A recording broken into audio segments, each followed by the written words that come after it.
Talking about the uniform, what it looks like, as I mentioned before, this underfunding issue is constant. A lot of the men don't get their promised uniforms when they enlist.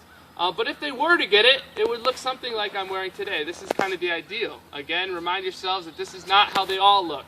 Like I said, they're kind of a ragtag pirate-looking army.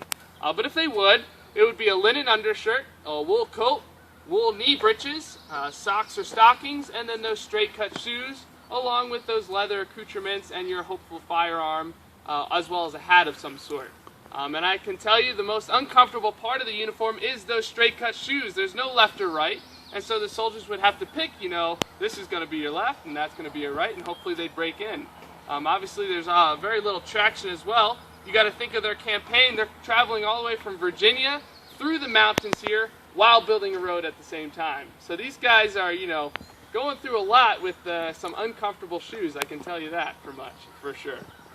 You may have noticed that I had mentioned that these are wool coats and wool knee breeches.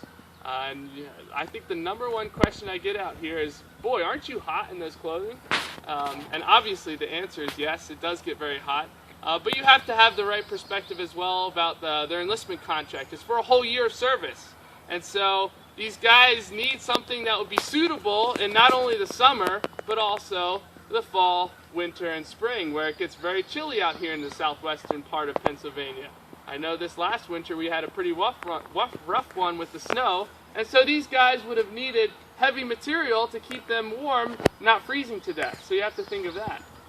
As well, the wool that you see is pretty cheap for England, because if it's anything that England has an abundance of, if anything else, it is what?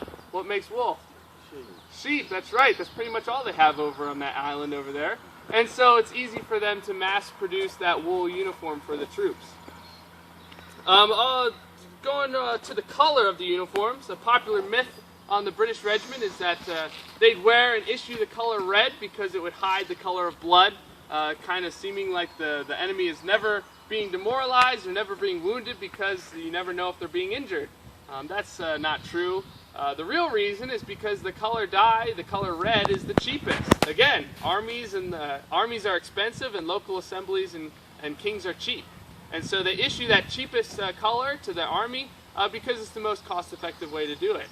The French are even cheaper. They don't even buy dye for their uniforms. It's all white with just some blue lacings around the edge. And so you can get a sense of why these guys were doing it.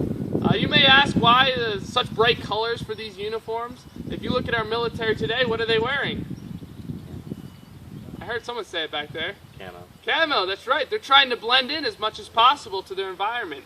It was quite opposite in the 18th century. They're trying to stand out as much as possible. You might ask, why is that?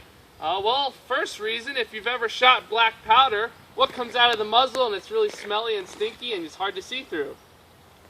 Smoke. There's no smokeless powder back then. And so imagine yourself on the battlefield with hundreds and thousands of soldiers firing volley after volley.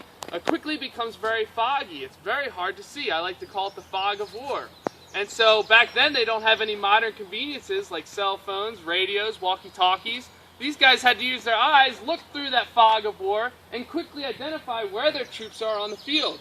Because, again, they had to maintain some sort of communication and control in their army. And so by having those bright colored uniforms, they could identify where their troops were so they could maneuver them the best possible way, hopefully winning the war and routing the enemy off the field.